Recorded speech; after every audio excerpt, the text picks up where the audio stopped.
Korban adalah pemilik pencucian mobil sempat menghilang selama 2 pekan. Di tempat ini terakhir kali korban terlihat dan setelah itu dijemput sejumlah orang untuk naik ke dalam mobil.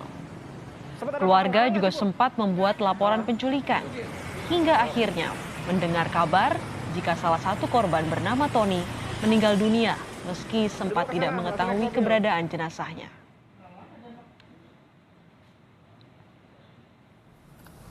TNI Angkatan Laut menegaskan prajurit yang melakukan penganiayaan telah melakukan pelanggaran berat. TNI AL meminta maaf kepada keluarga korban atas kejadian yang telah mengakibatkan warga sipil meninggal dunia. Pusat Polisi Militer TNI Angkatan Laut menyebut para pelaku mencari pencuri mobil salah satu prajurit. Setelah ditemukan, korban dianiaya di Wisma Atlet di Purwakarta. Calon istri mungkin dari anggota kita tersebut hubungannya udah dekat, kehilangan mobil. Nah, orang tua tersebut menyampaikan ke anggota kita, sehingga anggota kita tersebut berinisiatif untuk mencari pelakunya. Ternyata pelakunya ditemukan. Habis itu anggota kita membawa ke Wisma Atlet. Anggota kita ini mungkin lepas emosi untuk menekan mungkin saat terjadinya kejadian itu sehingga terjadi. TNI Angkatan Laut telah meminta maaf kepada keluarga Francisco Manalu alias Tony dan korban tewas akibat penganiayaan yang dilakukan 6 prajurit TNI Angkatan Laut. Keluarga korban meminta kasus ini diusut tuntas dan saat ini kita sudah bersama dengan ayah dari Tony, Joni Pandapotan Manalu. Selamat sore Pak Joni. Selamat sore Bu. Kami segenap redaksi Kompas TV mengucapkan turut berduka cita yang sedalam-sedalamnya Pak Joni. Terima kasih Bu. Pak Joni, bagaimana awalnya Bapak mengetahui informasi bahwa putra Bapak telah meninggal dunia? Pada waktu hari Minggu sekitar jam 6 sore, saya telepon anak saya, keberadaan anak saya bungsu nih, atau namanya Adi, menanya keberadaan STIM, cucian mobil. Lalu jawabannya, ya biasa-biasa saja. Sambil dia mengatakan bahwa si abang ada yang menjemput pada hari tanggal 29 bulan Mei 2021. Dari hal itu, saya sudah langsung saya datangi Polres Purwakarta sambil memberikan ada surat undangan sebagai klarifikasi terkait pembantaian oleh oknum marinir anggota Angkatan Laut di Wisma Dayung Atlet Jatiluhur.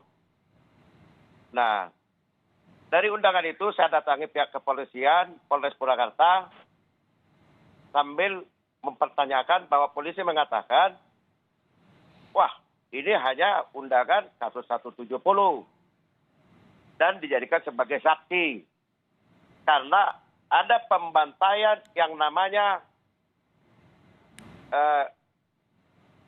oleh oknum anggota marinir namanya Ade. Nah, karena di situ anak saya dijadikanlah sebagai saksi.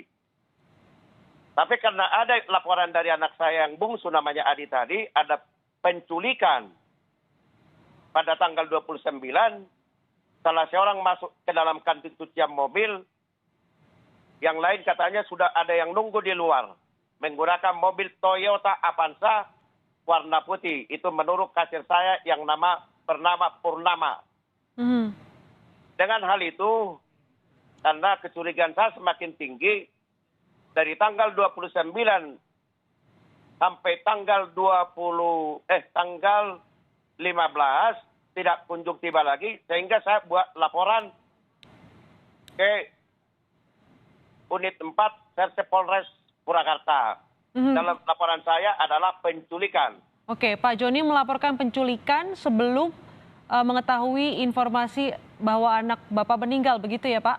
Betul. Nah, setelah saya buat laporan hari Senin, hari Selasa, tanggal 16 subuh, saya dapat informasi dari Kanit Reskrim Unit 1 yang bernama Pak Agus, mengatakan bahwa Lasta yang dalam penganiayaan 170 terhadap AD sudah tertangkap. Berarti sudah terbukalah terang benderang bahwa anak saya yang menculik itu adalah oknum TNI dari Angkatan Laut. Sebentar Bu, biar tuntas dulu Bu. Nah, terkait tadi yang dituduhkan anak saya pencuri, saya nyatakan saya sebagai orang tua bahwa anak saya bukan pencuri. Kalau memang anak saya pencuri, mencurinya di mana, kapan, dan BAP-nya di mana. Karena terbukti anak saya meninggal dengan sangat tidak wajar. Yang dianiaya berdasarkan oleh beberapa orang oknum anggota TNI AL, Marinir AL, di Wisma Dayuk Atlet Jatiluhur Purwakarta. Jadi oleh karena itu saya nyatakan anak saya sebagai orang tua yang sudah tua ini. Saya sudah berusia 62 tahun dan memiliki cucu. Saya nyatakan anak saya bukan pencuri, melainkan dia adalah pengusaha STIM. Dan maaf, saya bukan sombong, artinya usaha anak saya, cucian STIM itu, saya pikir sehari-hari masih bisa dapat penghasilan antara 1,5 juta sampai 2 juta rupiah. Jadi sangat tidak masuk di akal bahwa anak saya dituduhkan jadi seorang pencuri. Maka saya bilang tadi, kalau memang anak saya pencuri, kapan mencurinya, di mana mencurinya, BAP-nya di mana. Jadi jangan asal nuduh. Oke, ada sejumlah pertanyaan. Baik Bu, baik pasti. Ada sejumlah pertanyaan yang ingin Bapak Joni tanyakan begitu. Apakah memang sejauh ini sudah ada komunikasi dengan TNI AL? Oh sudah Bu, justru saya ini banyak kekecewaan yang dilakukan oleh para petugas dari dari Puspom TNI AL. Kenapa saya bilang kecewa? Setelah saya mengetahui bahwa anak saya telah meninggal, saya meminta agar kami keluarga untuk diikutsertakan apabila melaksanakan evakuasi mayat dari tempat di mana dia dibuang. Demikian Bu Asri.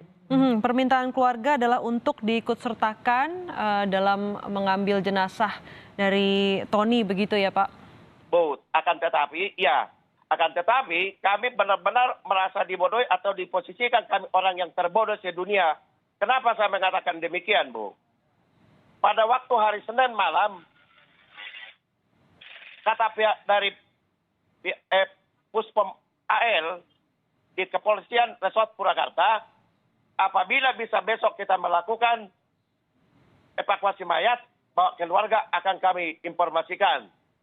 Nah, pada waktu hari Rabu, jam 8, saya dapat telepon, kurang lebih jam 8, jam 9, menanyakan apakah keluarga bersedia anaknya untuk dilakukan visum otopsi. Saya bilang bersedia. Apakah keluarga mau ikut untuk melakukan evakuasi mayat katanya? Oh sangat Pak. Nah, saya tunggu sampai jam 11. Tidak ada realisasi daripada telepon tadi, sehingga saya hubungi kembali. Oke. Nah, lalu jawabannya sebentar Bu, biar ada endingnya. Lalu jawaban dari teman saya ngobrol yang teleponan itu, katanya informasi masih simpang siur. Ada di Jonggol, ada di Cianjur. Terus kira-kira kurang lebih jam 12, jam 13 dari personil dari Puspom AL datang ke tempat saya, yaitu mengatakan kalau tidak salah mayat anak Bapak sudah ada di Cipto. Oke, baik. Informasi terkait jenazah anak Bapak sekarang masih simpang siur dan keluarga menuntut untuk diikutsertakan dalam evakuasi jenazah. Terima kasih Pak Joni Pandapotan Manalu telah bergabung bersama kami di Kompas Petang.